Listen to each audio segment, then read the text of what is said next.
The language in this video has been translated using AI translation via HeyGen. While we strive for accuracy, the translation may not be entirely precise or reflect the original intent and meaning in all cases. We appreciate your understanding as we work to make this content more accessible through AI-assisted translation. 이 영상의 언어는 헤이젠의 AI 번역 기술을 사용하여 번역되었습니다. 정확성을 위해 최선을 다하고 있지만 번역 결과가 모든 경우에 완벽하게 정확하거나 원문의 의도와 의미를 완전히 반영하지 못할 수도 있습니다. AI 기반 번역을 통해 더 많은 분들이 콘텐츠에 접근할 수 있도록 노력하고 있으니 양해 부탁드립니다.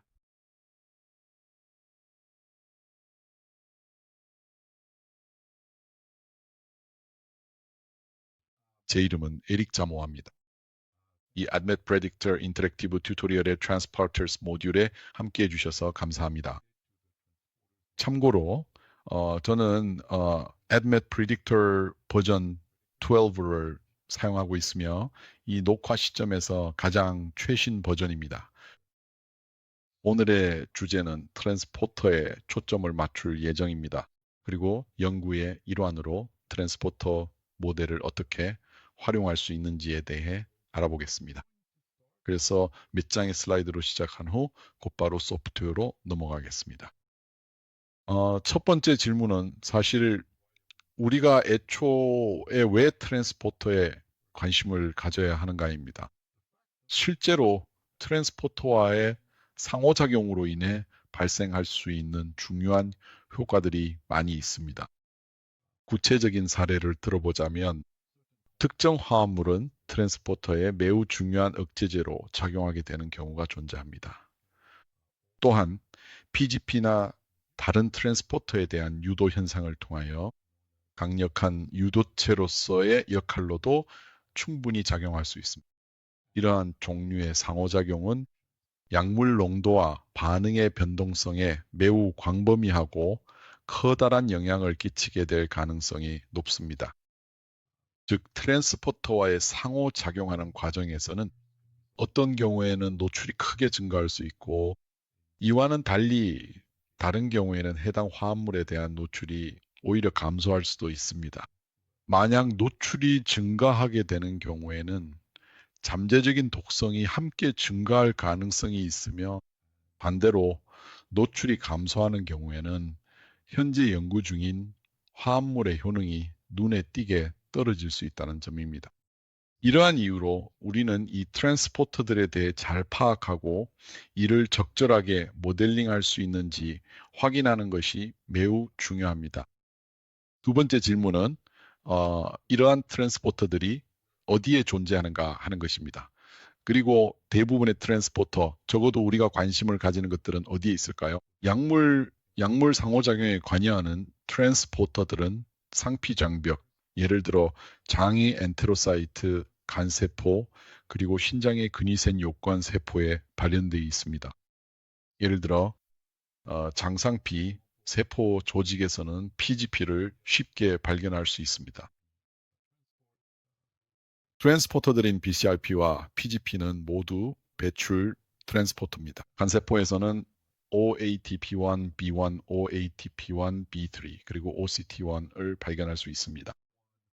신장 근위센 요관에서는 OET1, OET3 또는 OECT2를 발견할 수 있습니다.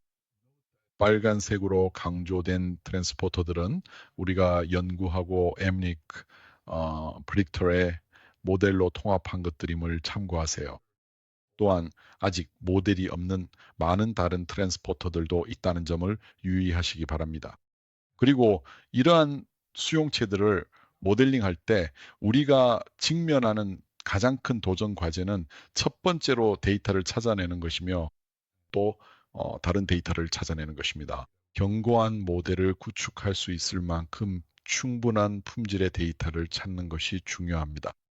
앞서 언급해 드렸듯이 이러한 트랜스포터와 트랜스포터 관련 연구는 대단히 중요하고 필수적인 요소이며 대부분의 글로벌 규제 기관에서는 트랜스포터 매개 약물 상호작용 연구를 신약 약물 개발 연구의 필수적인 일부로 수행할 것을 강력하게 권고하고 있는 상황입니다. 그래서 다음 질문은 ADMET Predictor에서 어떤 트랜스포터를 다루고 있는가입니다.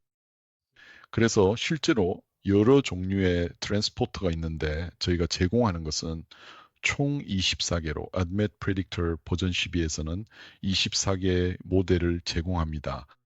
8개의 기질, 비기질 분류 모델이 있습니다. 이 모델들이 바로 여기 이행에서 보실 수 있는 것들입니다. 홉개역제제, 비역제제 분류 모델이 있습니다. 이 모델들은 이 세 번째 행에서 찾으실 수 있습니다. B, SAP에 대한 한 가지의 억제 IC 오신 모델이 존재하며 이 트랜스포터들에 대해서는 총 6개의 KM 회귀 모델이 마련되어 있습니다. 앞서 말씀드린 바와 같이 저희가 실제로 모델링을 수행할 수 있는 범위는 주로 확보 가능한 데이터의 가용성 여부에 의해 제한을 받게 되는 상황입니다. 예를 들어 PJP나 BCRP와 같은 이플럭스 트랜스포터에 대한 KM 데이터를 얻는 것은 매우 어렵습니다. 그래서 다시 말씀드리지만 이것이 현재 Admin Predictor에서 제공되는 내용입니다. 이제 소프트웨어로 넘어가서 이것들이 어떻게 작동하는지 보여드리겠습니다.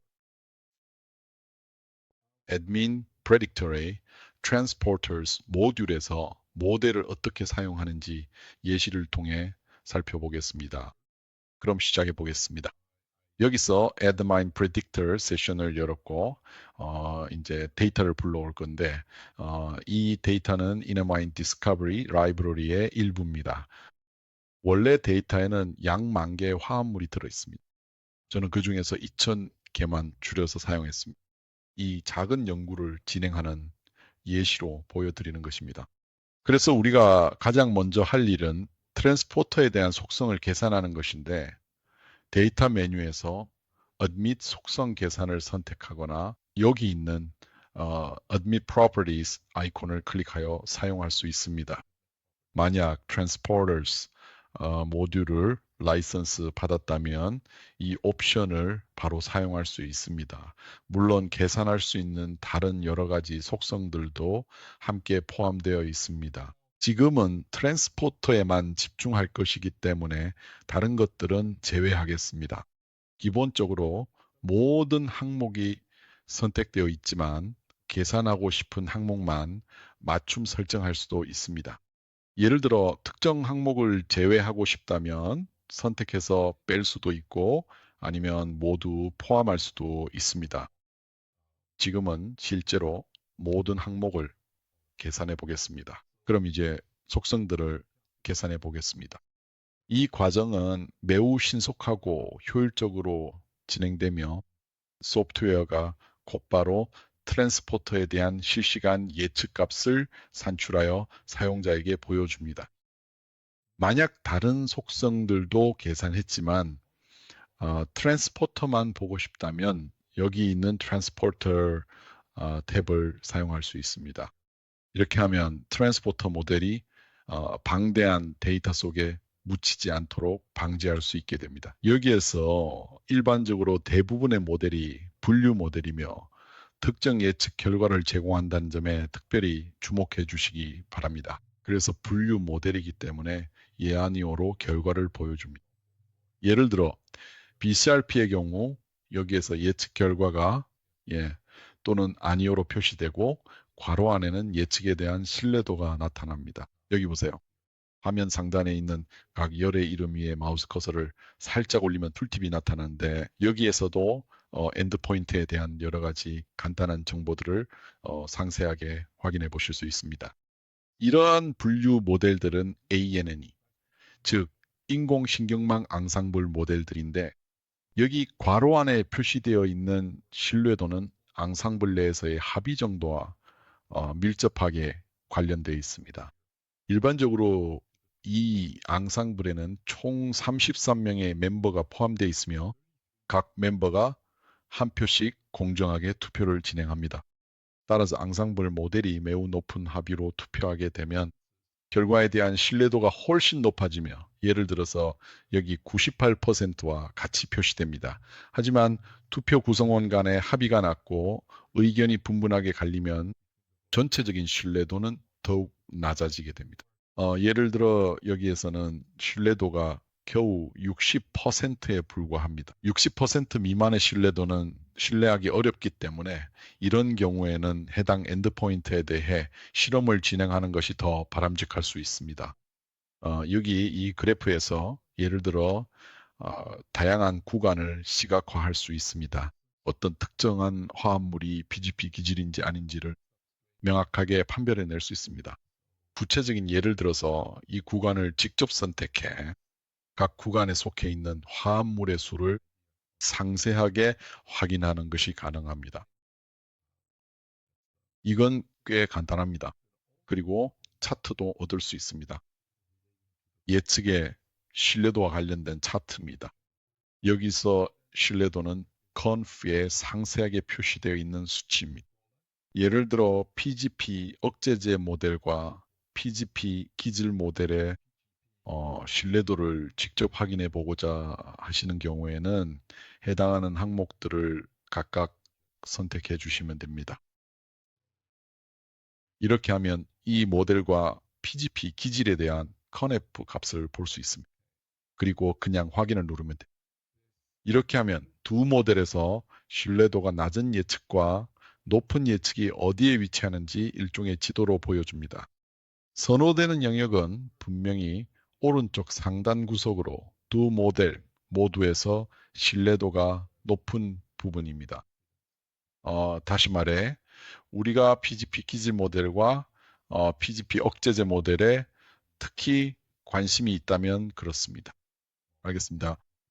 자, 그러면은 이제부터 제가 여러분께 자세하게 보여드리고 싶었던 부분 중 하나는 예를 들어서 이 목록에서 PGP에 대해 기질도 아니고 억제제도 전혀 아닌 화합물을 아주 높은 신뢰도로 선택하는 구체적인 방법입니다. 다들 충분히 이해가 되시나요? 이러한 작업을 원활하게 진행하시려면 고급 선택 기능을 사용해야 합니다. 편집 메뉴 아래에서 부분 구조나 전체 구조뿐만 아니라 속성으로도 질의할 수 있는 다양한 옵션들을 직접 확인하실 수 있습니다. 이걸 초기화하고 어떻게 하는지 자세하게 설명해 드리도록 하겠습니다. 이 작업은 쿼리 마법사 기능을 통해 수행할 수 있습니다. 쿼리 마법사를 클릭하면 여기에서 속성 또는 속성의 특성 목록을 볼 수 있습니다. 여기서 가장 먼저 선택하고 싶은 것은 PGP입니다. 여기 PGP 억제제가 있으니 이 항목을 선택할 수 있습니다. 이 항목을 마우스로 더블 클릭한 다음 상태를 아니오로 변경하여 설정하면 됩니다. 그래서 우리는 최종적으로 PGP의 억제제가 아닌 것을 찾기를 원합니다. 또한 단순한 PGP의 기질이 아닌 다른 무언가도 원합니다. 그래서 다시 이 항목을 더블 클릭하고 상태를 아니오로 설정하겠습니다. 그냥 no, no라고 입력하세요. 이제 두 조건 모두에 대해 높은 신뢰도를 부여하고 싶습니다. 그래서 and 함수를 사용할 것입니다. 연산자를 다시 한번 사용하겠습니다. 그래서 우리는 단순히 그리고 신뢰도가 높기를 원한다고 말할 겁니다. 즉 PGP 억제제 예측에서 신뢰도가 높아야 합니다. 예를 들어 우리가 원한다고 해봅시다. 그 값을 90 이상으로 설정하고 싶습니다. 그리고 마지막으로 또 다른 AND 연산자와 함께 PGP 기질을 추가하겠습니다. 이번에는 이것도 신뢰도를 90% 이상으로 설정하겠습니다. 이것이 우리의 고급 쿼리입니다. 이렇게 하면 확인을 클릭하고 쿼리가 설정되면 다시 확인을 누르세요. 다시 말하지만 우리는 2000개의 화합물을 가지고 있었습니다. 강조 표시된 것들이 바로 이 조건을 충족하는 것. 보기에서 만약 이 화합물들만 보고 싶다면 보기로 가서 숨기기 해제를 선택한 다음 예를 들어 선택되지 않은 화합물들을 숨길 수 있습니다. 그리고 실제로 이 2000개의 데이터셋 중에서 이 기준을 통과한 화합물이 15개 있다는 것을 볼 수 있습니다. 그래서 다시 보기로 가서 모두 숨기기 해제를 할 수 있습니다. 그리고 두 분포를 모두 보고 싶다면요. 여기서 이렇게 하면 됩니다. 그리고 여기서도 저기 높은 사분면에 매핑되어야 한다고 말씀드렸던 것처럼 여기에 매핑할 수 있습니다. 그래서 PGP 기질이 아닌 것들도 있습니다. 또한 억제제가 아닌 것들도 있을 것입니다.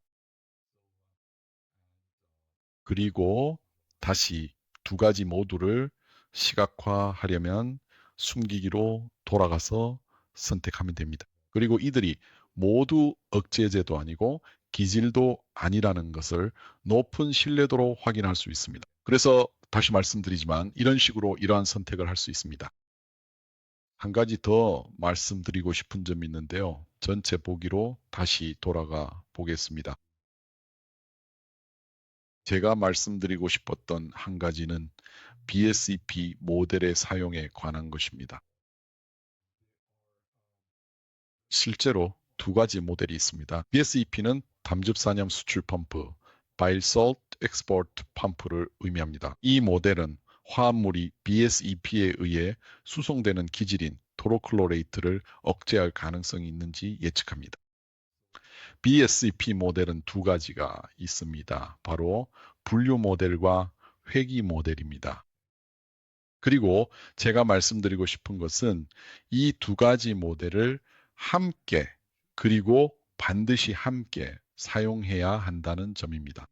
따라서 BSEP 분류 모델은 화합물이 BSEP에 의한 토로클로레이트 수송을 ICO10, 60 마이크로몰 미만으로 억제할지 여부를 예측합니다. 여기서 60 마이크로몰이 분류의 기준값입니다. 훈련 세트에는 615개의 화합물이 포함되어 있습니다. 민감도와 특이도 모두 90% 되어 있으며 이는 실제로 매우 좋은 수치입니다. 여기 있는 동반 BSEP ICO 5 모델이 마련되어 있습니다. 다시 한번 상단에 마우스를 올리면 이것들이 무엇인지 정확히 보여줍니다. 다시 말해 이쪽에 있는 것은 분류 모델이고 이쪽은 회귀 모델입니다. BSEP IC50 회귀 모델은 IC50 값이 133 마이크로몰 미만인 155개의 화합물을 사용해 만들어졌으며 이는 범위에 따라 선정된 것입니다. 여기서 중요한 점은 이 분류 및 회귀 모델들이 서로 연계되어 작동하도록 설계되었다는 것입니다. 그래서 분류 모델이 아니오라고 예측하면 문제없고 괜찮다는 뜻입니다.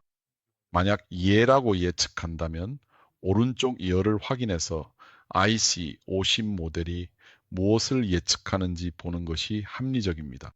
그리고 그것이 여러분이 허용할 수 있다고 판단하는 임계값보다 위인지 아래인지 확인하면 됩니다.